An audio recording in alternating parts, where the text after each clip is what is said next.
welcome to California Life Podcast. Today we have a very interesting and influential guest, Mr. John Kabateck.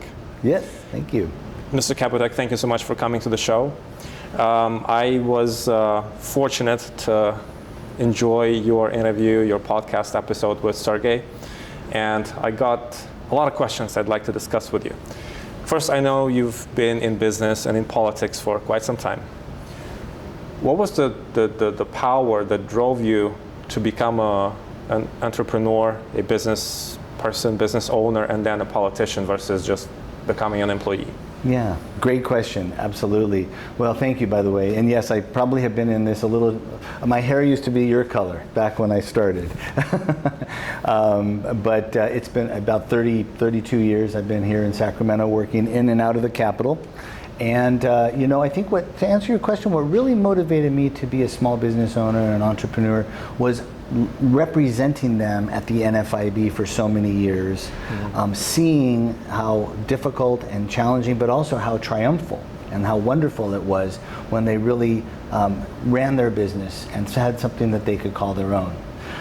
We created Kabateck Strategies, my firm, based on the fact that we didn't believe that the real voices were being heard enough. The real small business owners, seniors, veterans, parents in communities. And we felt that the best thing we could possibly do was really do a coalition building. So what we do is we build good groups of people around important issues. And I think what motivated me the most was a combination of feeling that wasn't happening out there, seeing the real grit of small business owners and what they do. And then finally, I think my father was a real inspiration to me as a small business owner in Los Angeles, and saw how much, how he would struggle, but how much more importantly, how much he really enjoyed it and felt that this was something, he had a little radio sales business, radio advertising business, and how something he could call his own, how proud he was with what he had created. Right. It's really inspirational that you took your inspiration from your dad, and your dad was the power figure in your life.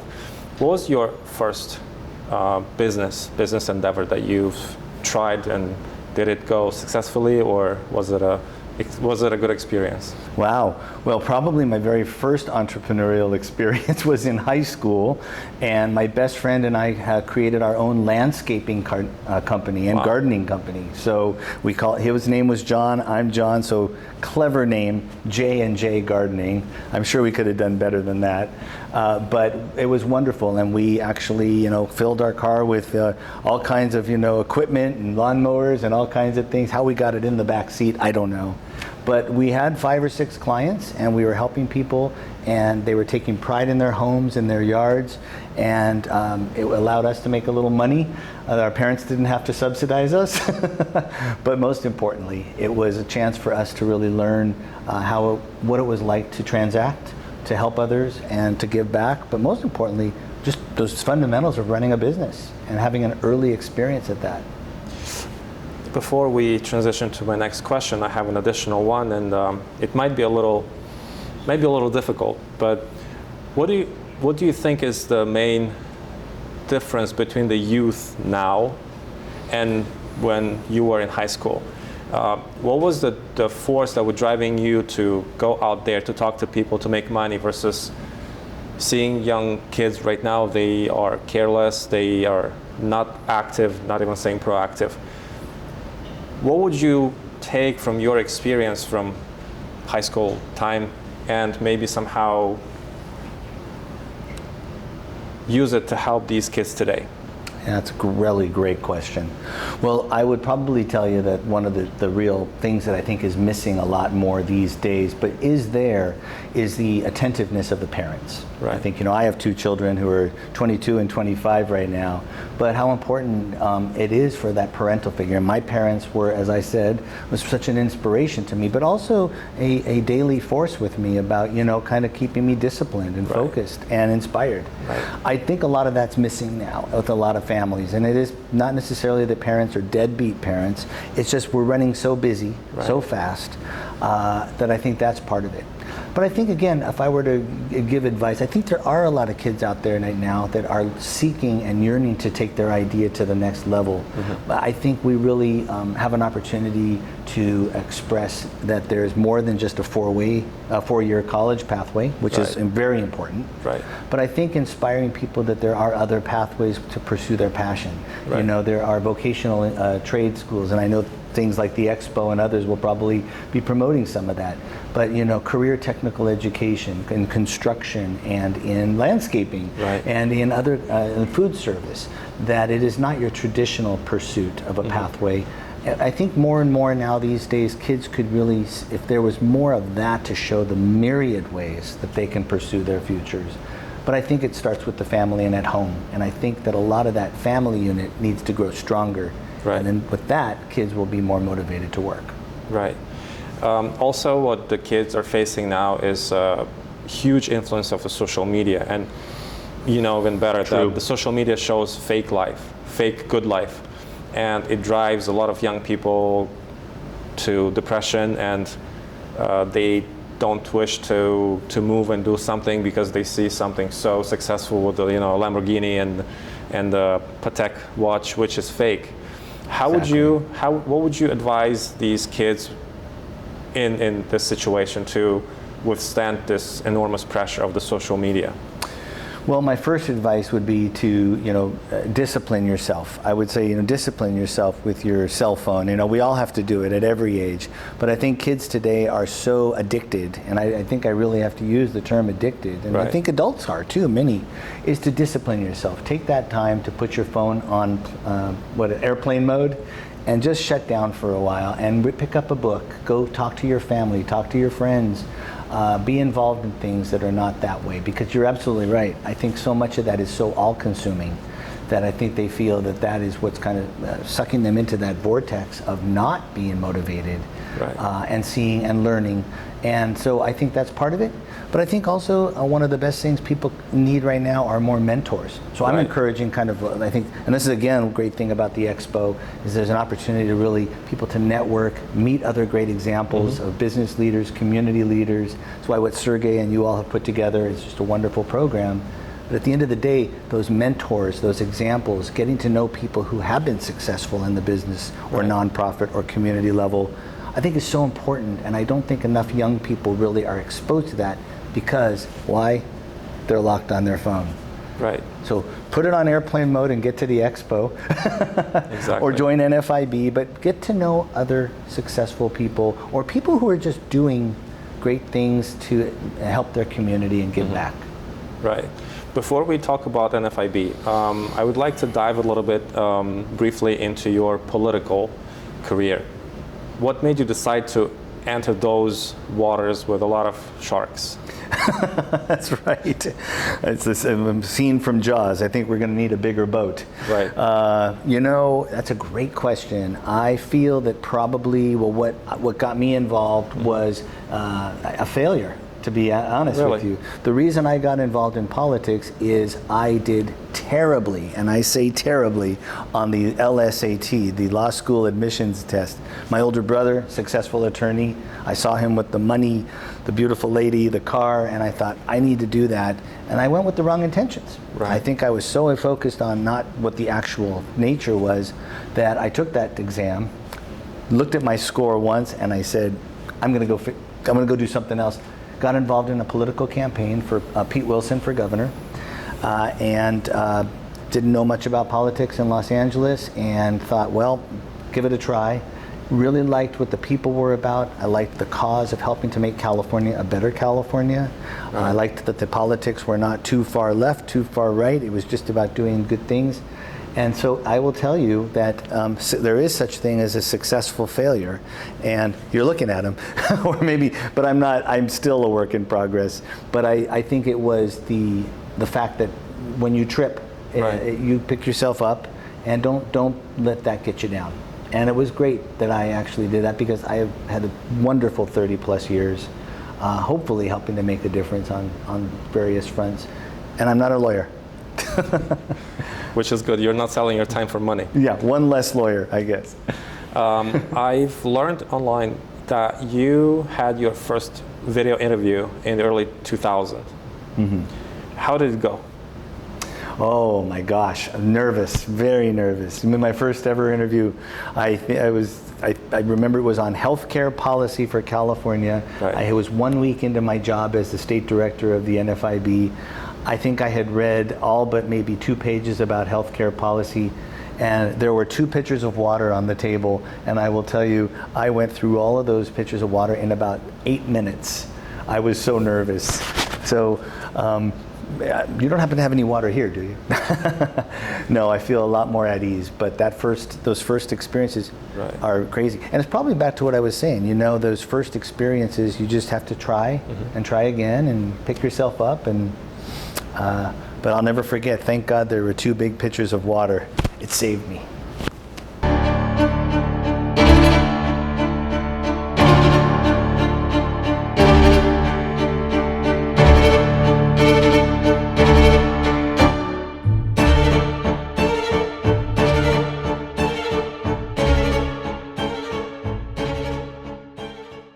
So since your first day, you worked a lot on different issues, and being an entrepreneur, I believe you focused a lot on businesses and helping businesses. And I've learned that you've worked with the governor, Arnold Schwarzenegger. Mm-hmm. What were the things that you were focusing while working with Mr. Schwarzenegger? Well, my role was as Director of External Affairs, and so our role was to be the liaison network on behalf of the governor out to the various constituencies that are across California. That was crime victims, that was the ethnic communities, including the Russian American, Latino, Asian. It was law enforcement, local elected officials, seniors, veterans, business, small business. Right. The role that we played, which I think was especially important and helpful for Governor Arnold, was being both information out from the governor to the communities, but what was really important to him was hearing from people, from Californians, how they felt and where they were coming from. You know, he had never governed before. He was not one of these typical politicians that had been doing it for 20 or 30 years. Although he was very skilled, it was important for Governor Schwarzenegger to really hear and know what Californians were feeling and thinking so that he could make the best informed decision. And that was refreshing. You know, you get around so many politicians who have been doing this, they're very jaded. Right. Many of them don't listen. I would argue most of them sometimes don't listen. It was important to him at the time to listen and to hear and know so he could make the best policy. And that was a fun part of the job. Since then, what changes have you noticed in the legislature, in the governance of California, especially if we focus on the businesses? Gosh, well, I would say that, sadly, we have seen, kind of both sides of the leading political parties become so ingrained, and I think the leadership in our capital, unfortunately, doesn't necessarily represent your average California voter. I think they've become, unfortunately, since the Schwarzenegger days even, which was really, 20 years ago, we've seen the two sides become so dug in and heels dug in on the polar opposite sides. Even back then, Arnold would bring people together, and Pete Wilson, of course, to bring people together to really talk about best consensus ideas and outcomes. Unfortunately, we're not seeing that, and as a result, I think with a capital that is led by party extremists much of the time, not representing the people that are in their districts and their views, which are, I believe, much more moderate. Unfortunately, we're seeing policy that is thwarted. Right. We're seeing businesses shutting down, crime going up, homelessness a problem, and I don't think real answers, because people aren't doing what they used to do, which is come to the table and find better outcomes.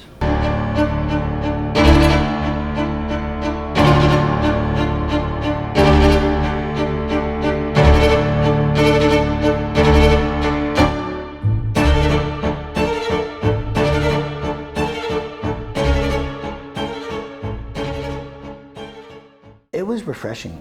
Looking back, it was very refreshing with Arnold, because he was so new to this that he really was he was one of those guys, you'd sit in a meeting and he would say, Like I remember we brought in the Armenian, the Pope Kabateck, who's the Right. Armenian Pope, who was traveling here with the diocese.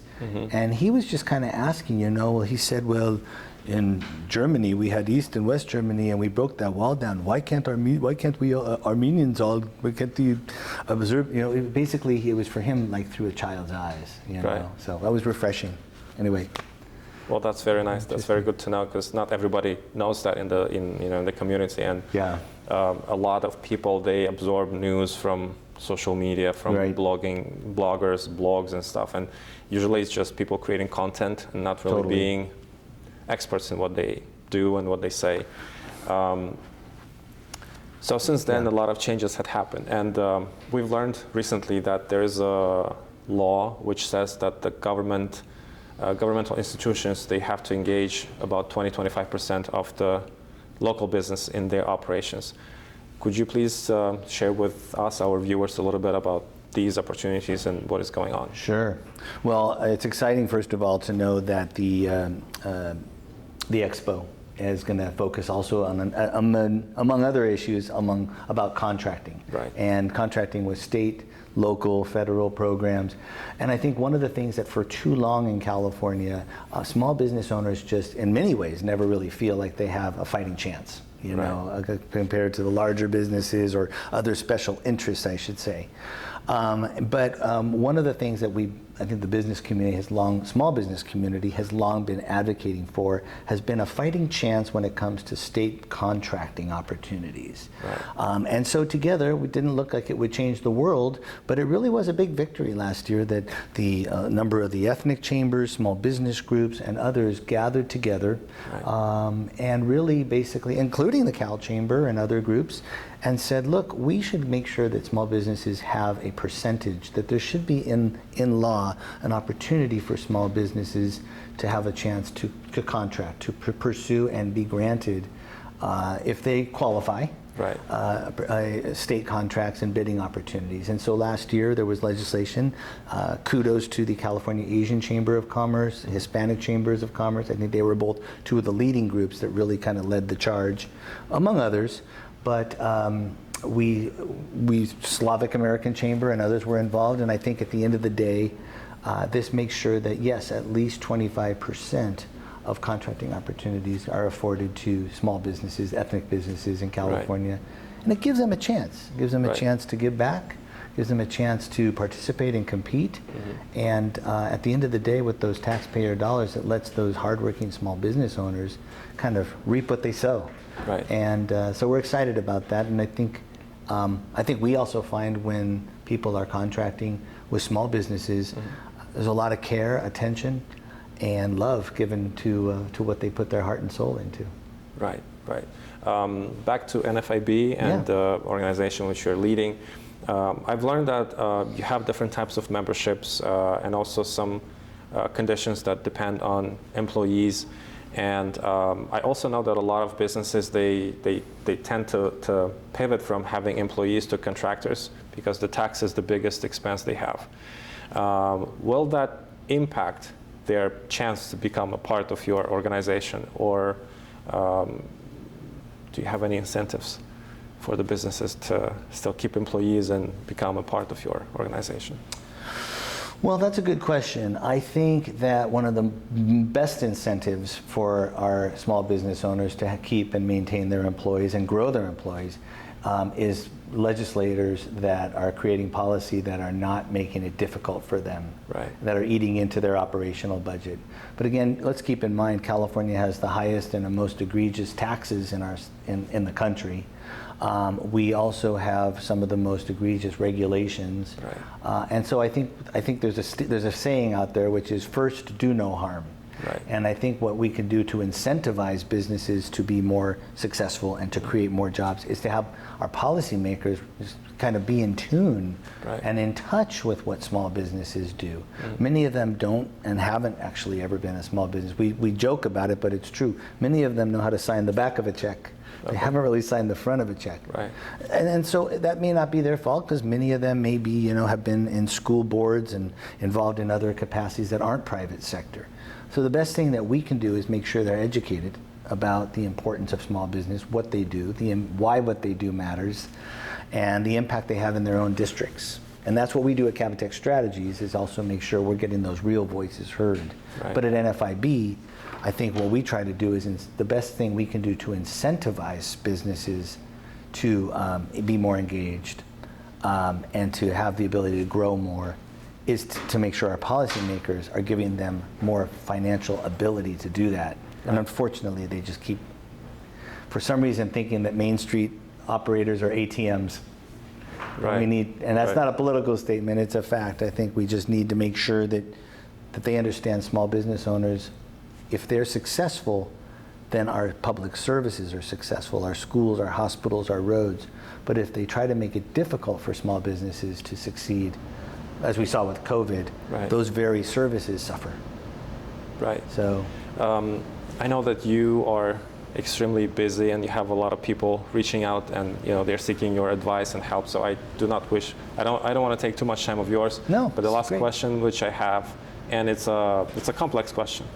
Your 3 tips for modern entrepreneurs to become successful in business, and 3 tips how to become successful in politics today in 2023. yeah. Well, to be successful in business, I think 3 tips of advice would be probably similar ones to what my brother gave me, who, when I was telling him I wanted to start a business, he said a couple things. He said, surround yourself with a good kitchen cabinet or a good crew of people who can give you advice Right. on getting a business started. People you trust, people who are experts in finance, marketing, advertising, legal. Get some people around you who know the territory much better. The other side of it was also making sure that you go with what you're good at. As an entrepreneur, really go with what you believe in. Don't try to be somebody else. Don't try to be something else. Go with where your heart is. If you really love making cookies, don't be an auto mechanic unless you like being an auto mechanic. But if you love making cookies and that's your passion, go with it. Right. And it sounds cliche, but I think too many people in this world are imprisoned by a job they don't like. Right. I can tell you love your work, Sergey does, and the team at RAM, and you have to really go with what you love to do. And I think the third one is really just making sure you know your books, you know your finances, you know your structure of your organization, and be in touch with your employees. That would probably be the combo. It's be in touch with your team. Really know where they're coming from and also know where your business stands. And those would be for the business side. Right. On the political side, real quick, you say your question was How to become a successful politician. Oh my gosh. Well, first of all, be honest. Tell the truth. All joking aside, be truthful, because I think what we find with so many failed politicians is people who decided to fudge the truth on either side of the aisle or exaggerate. And be true with your heart. Mm-hmm. And I think that goes with listening to your constituents. Right. I think the challenge we're finding in the Capitol, again, as I talked about those 2 extreme sides, I don't think many of them represent rightfully the people that are actually in their district. So go back down to the district, go walk the floor of those small businesses, go to the schools and talk to the teachers, go talk to the students. Be in touch with the ones that you are representing or charged with representing. And then I think the third one is, making sure that you absolutely have a good, communication back and forth in Sacramento. You always have an open door.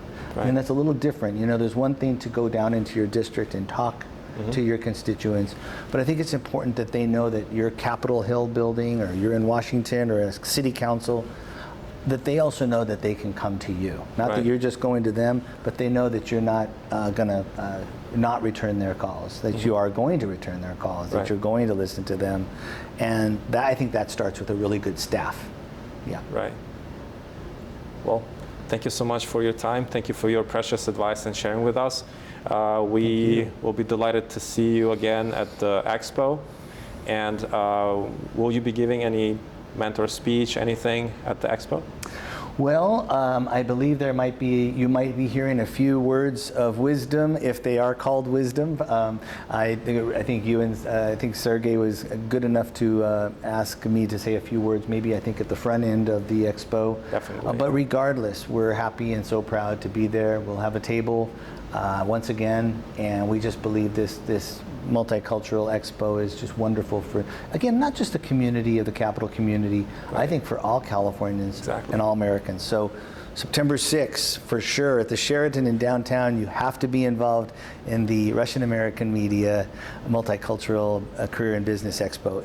We're going to be involved, NFIB, Kabateck Strategies. Everybody needs to turn out, have fun, network, learn, and be engaged. Exactly. Thank you so much. Thank you, sir, for your time, for sharing with us, and thank you for watching. Stay tuned.